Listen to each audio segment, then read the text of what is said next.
Hello good morning students. आजना video में आपणे धोरण 8 एनी अंदर इंग्लिश स्वाध्याय पोथी में यूनिट नंबर 2 आपणे करता हता अने एमां आपणे लास्ट वीडियो में यूनिट नंबर 2 एनी अंदर क्वेश्चन 1 अने क्वेश्चन 1 में आपणे 1 થી 7 विभाग जोया हता। 1 થી 7 विभाग जोया हता। हवे आज आपणे स्टार्ट करीए छीए 8मो विभाग। ओके, नंबर 8 શું છે પેરેગ્રાફમાં જે પ્રશ્નોના જવાબ આપવાના છે। પેરેગ્રાફ જોઈએ પહેલા।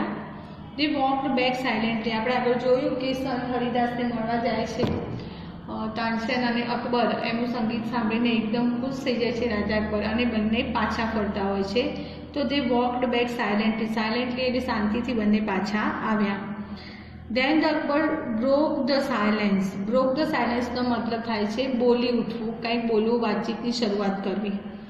Why can't you sing like him, ઉસ્તાદજી? ઉસ્તાદજી કોના માટે વપરાય છે? તાનસેન માટે। રાજા અકબર તાનસેનને પૂછે કે ઉસ્તાદજી તમે કેમ આટલું સારું ગાઈ શકતા નથી? તાનસેન સ્માઇલ્ડ, હસે છે અને કહે છે સહેનશાહ, I sing at your command, the command of the king of Hindustan, કે હું તમારા કમાન્ડ એટલે ઓર્ડર મુજબ, તમારા હુકમ મુજબ ગાઉં છું, કે જે હિન્દુસ્તાનના રાજા છે એમના હુકમ પ્રમાણે। Guruji sing for one who is the king of the kings, અને મારા ગુરુજી છે એના માટે ગાય છે જે રાજાઓના પણ રાજા છે, એટલે કે ભગવાન માટે ગાય છે। એટલે એ દિલથી ગાય છે। એમને જે એમનો કહેવાનો મતલબ એવો હોય છે કે એમના ગુરુજી છે જે સંત હરિદાસ એમને દિલથી જે ઈચ્છા થાય એ પ્રભુને સંભળાવે છે ભજનને। જ્યારે મારે એટલે કે તાનસેનને એ રાજાની અનુમતિ મુજબ એમને પોતાનું સંગીત રજૂ કરવું પડે છે। હવે જોઈએ પ્રશ્નો। At whose command did the Tansen sing? કોના હુકમથી તાનસેન ગાય છે? કોના હુકમ પ્રમાણે ગાય છે? તો કોના હુકમ પ્રમાણે? તો રાજાના command of the king of Hindustan. તો Tansen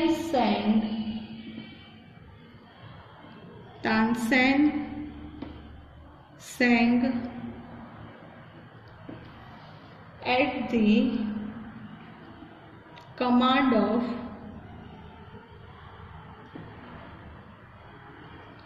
the king of Hindustan, king of Hindustan। Okay, के हिंदुस्तानना जे राजा छे एमना हुकम प्रमाणे गाय छे। नेक्स्ट छे for whom did Tansen Guruji सिंग? तानसेनना गुरुजी कोना माटे गाय छे? तो कोना गाय छे माटे गाय छे के भगवान माटे, जे राजाओना पण राजा छे। तो Tansen Guruji sing for God. Tansen Guruji sang for God, sang for God, the king of kings, the king of kings, રાજાઓના પણ રાજા માટે ગાય છે। હવે જોઈએ વિકલ્પો। ફર્સ્ટ છે here broke the silence means, અહીંયા જે પાઠમાં આપ્યું છે બ્રોક ધ સાયલેન્સ એનો અર્થ શું થશે કે બોલવું, બોલવાની શરૂઆત કરવી। સેંગ એટલે ગાવું થશે। સ્પોક એટલે બોલી ઉઠવું એટલે બી બોલવું। At whose command did Tansen sing? કોના હુકમથી તાનસેન ગાય છે? તો અકબર, એટલે આવશે ઓપ્શન એ। નેક્સ્ટ છે for whom did Sant Haridas સિંગ? હુમ એટલે કોના માટે? સંત હરિદાસ કોના માટે ગાય છે? તો ભગવાન માટે, અથવા ધ કિંગ ઓફ કિંગ એટલે આવશે અહીંયા ડી ગોડ, ભગવાન માટે। The king of Kings means ભગવાન એટલે ગોડ। કિંગ ઓફ કિંગ્સ શબ્દ કોના માટે વપરાય છે? ભગવાન માટે। સોરી, ઓપ્શન સી છે ગોડ, એટલે સી। ઓકે, નેક્સ્ટ છે કમાન્ડ મીન્સ, કમાન્ડનો મતલબ શું થશે? હુકમ કરવો, ઓર્ડર કરવો એટલે ઓર્ડર। નેક્સ્ટ છે પ્રશ્ન નંબર 2। સે whether the following statements are true or false, કે નીચેના વિધાનો સાચા છે કે ખોટા તે જણાવો। हवे जोईए पहेलुं Akbar had 7 gems in his court. तो केवुं थशे सेंटेन्स फॉल्स केम के अकबरना दरबारमां केटला रत्नो हता 9 हता 9 जेम्स हता अहींया आपणे 7 आप्या छे એટલે false. Tansen was a musician. Tansen संगीतकार हता तो ट्रू। थर्ड सेंटेन्स छे Tansen made some innovation in the Malhar raga. तानसेने मल्हार राग में इनोवेशन एटले थोड़ोक फेरफार कर्यो हतो तो थशे ट्रू अने एमणे नवो राग बनाव्यो हतो मियां मल्हार राग एटले sentence true. Tansen agreed that he was the bass singer। Tansen agreed that he was the bass singer। Tansen सम्मत थाय छे के ते बेस सिंगर हता तो फॉल्स ए सम्मत थता नथी। ए शुं कहे छे के कोई एवुं पण छे जे एमनाथी सारुं गाय छे એટલે सम्मत थता नथी એટલે વિધાન ફોલ્સ। नेक्स्ट छे the king went to hear Sant Haridas. राजा संत हरिदास ने सांभळवा जाय छे तो ट्रू। एना पछी जे संत हरिदास वॉज तानसेन्स फाधर। संत हरिदास तानसेनना पिता हता तो फॉल्स। शुं हता एमना गुरुजी हता એટલે સેન્ટેન્સ થશે ફોલ્સ। એના પછી નંબર 7 છે સંત હરિદાસ lived in મથુરા। સંત હરિદાસ મથુરામાં રહેતા હતા તો થશે ફોલ્સ। સંત હરિદાસ ક્યાં રહેતા હતા? વૃંદાવનમાં એટલે સેન્ટેન્સ થશે ફોલ્સ। ત્યારબાદ છે સંત Haridas lived in a hut। ઝૂંપડીમાં રહેતા હતા તો ટ્રુ। વૃંદાવનમાં યમુના કિનારે ઝૂંપડીમાં રહેતા હતા। संत हरिदास रिफ्यूज टू सिंग। गावानी मनाई करे छे तो ट्रू। एना पछी छे संत हरिदास सेंग राग दरबारी द राइट वे। संत हरिदास छे ए राइट वे એટલે सही रीते गाय छे राग दरबारी तो ट्रू साचुं।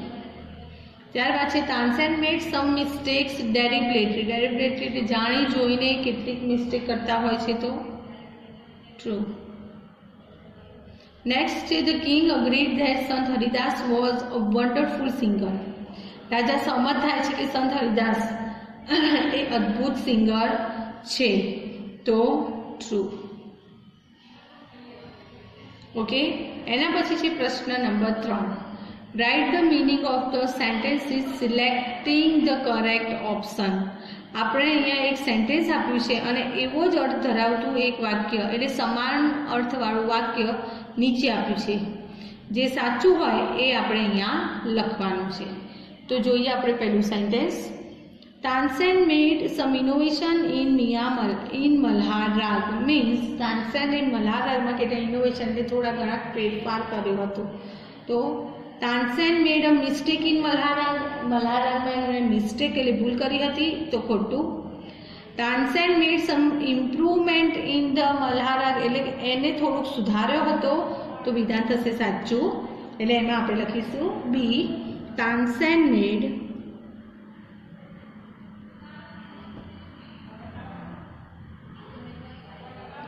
सम इम्प्रूवमेंट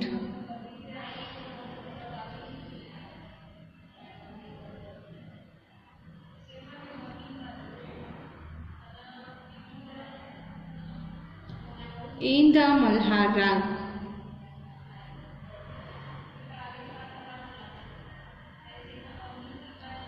ओके नेक्स्ट જોઈએ number 2। There is someone who sings better than I એટલે કે હું ગાઉં છું એના કરતાં પણ વધારે સારું કોઈ ગાય છે મીન્સ એનો અર્થ શું થશે કે आई સિંગ બેટર દેન સમવન હું કોઈના કરતાં વધારે સારું ગાઉં છું તો નહીં। Someone sings better than I do કે હું જેવું ગાઉં છું એના કરતાં કોઈ સારું ગાય છે તો યસ એટલે આમાં લખીશું someone sings better than I do। Someone sings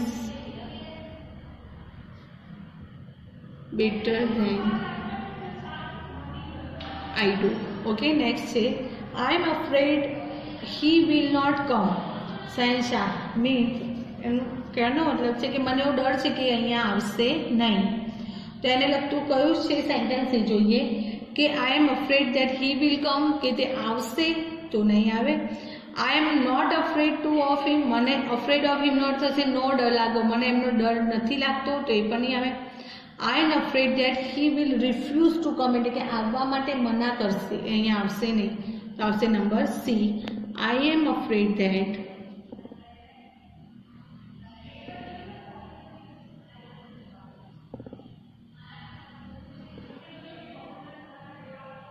he will refuse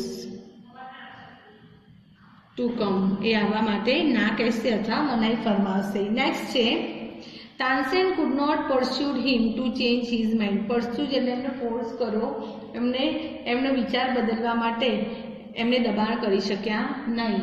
તો એના માટેનો છે Tansen could not convince him to sing, એમને ગાવા માટે મનાવી શક્યા નહીં, તો એ આવશે એટલે લખી દઈશું Tansen could not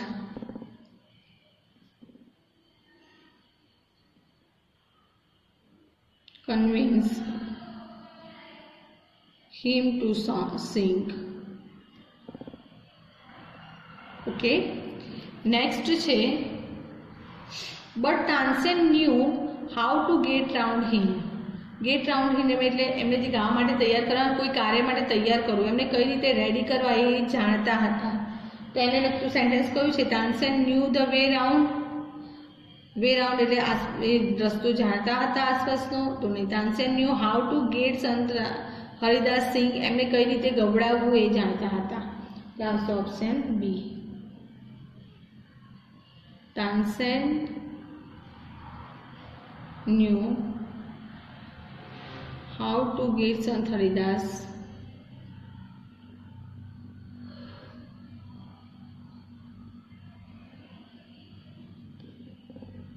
to sing.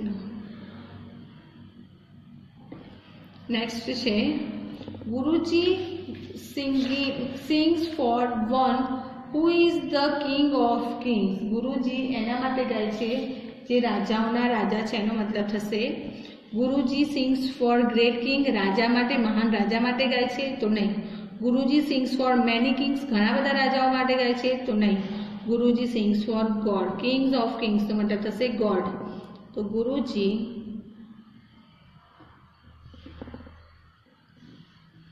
Sings for God, ભગવાન માટે ગાય છે. નેક્સ્ટ છે no other musician is so great as him. એમના જેવું કોઈ મહાન સંગીતકાર થયું છે નહીં. તો એનો અર્થ શું થશે કે there are many great musician like સંત હરિદાસ જેવા મહાન સંગીતકારો ઘણા બધા છે, તો નહીં. Sant Haridas is the greatest. No one મતલબ કોઈ જ નહીં, એ સૌથી બેસ્ટ છે, અને ગ્રેટેસ્ટનો મતલબ પણ એ થશે કે સંત Haridas is the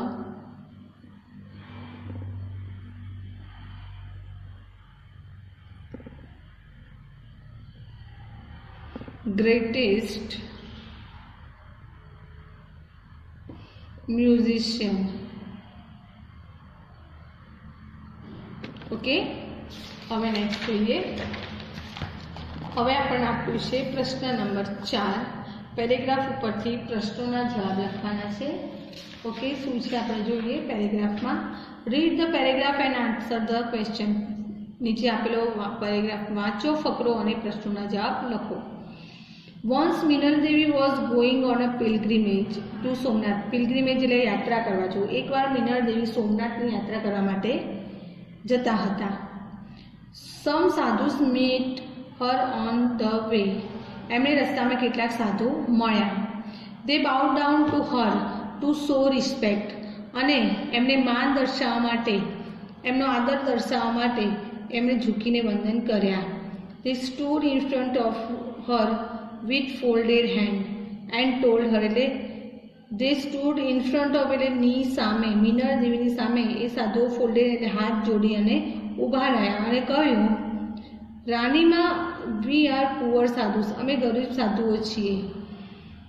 V were on our way to Somnath. અમે સોમનાથ જવા માટે નીકળ્યા છીએ. અહીંયા way on our way to સોમનાથનો અર્થ થશે સોમનાથ જવા માટે નીકળ્યા છે. Some soldiers stopped us from going further.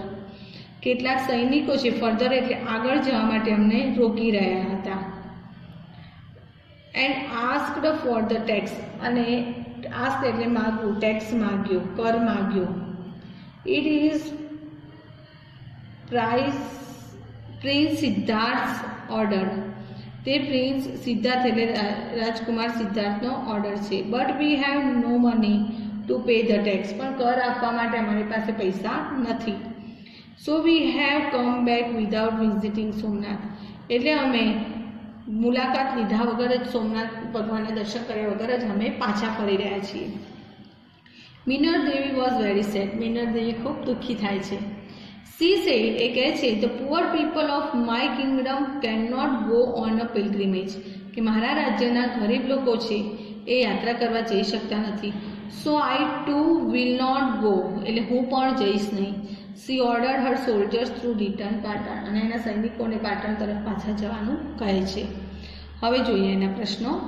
Wear was Minal Devi going, તો ક્યાં જઈ રહ્યા હતા? તો Minal Devi was going on a pilgrimage to Somnath. Minal Devi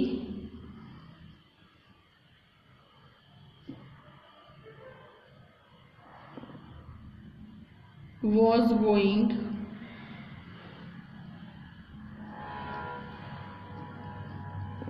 on a pilgrimage to Somnath.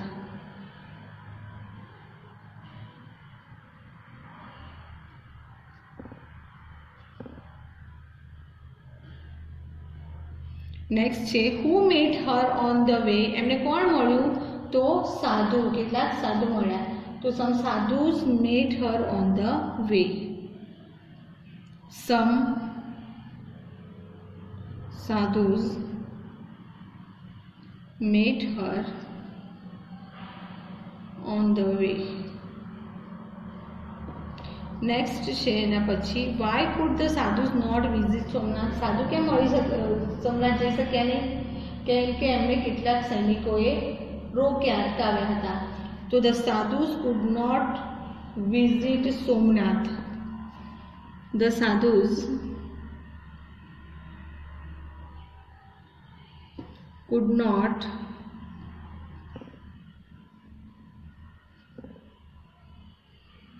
visit Somnath because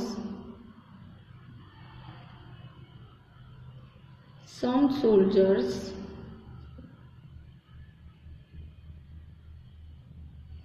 stopped him. શું કર્યું? એમને રોક્યા હતા. સાધુઓને રોક્યા હતા. નેક્સ્ટ છે Minal Devi continue her pilgrimage to Somnath. True or false? તો વિધાન થશે ફોલ્સ. એનો અર્થ થાય છે કે મિનર દેવીએ કન્ટિન્યુ એટલે ચાલુ રાખ્યું, પિલગ્રીમેજ એટલે યાત્રા, પોતાની યાત્રા ચાલુ રાખી હતી? નહીં. એમણે શું કહ્યું હતું? Order her soldiers two return Patan, પાછા જવાનું, કેમ કે પોતાના જે રાજ્યમાં સાધુઓ હતા એ યાત્રા કરી શકતા નહોતા, એટલે એમણે પણ પોતાની યાત્રા મોકૂફ રાખી. Minal Devi did not go to Somnath because, જઈ શક્યા નહીં. કેમ? તો she could not pay tax, tax ચૂકવ્યો નહોતો, તો નહીં. The sadhus could not go there, તો આવશે ઓપ્શન બી. ઓકે, આ હતું આપણું ક્વેશ્ચન નંબર 2, 3 અને 4. હવે આપણે આગળનો ક્વેશ્ચન નેક્સ્ટ વિડીયોમાં જોઈશું. Okay, thank you students.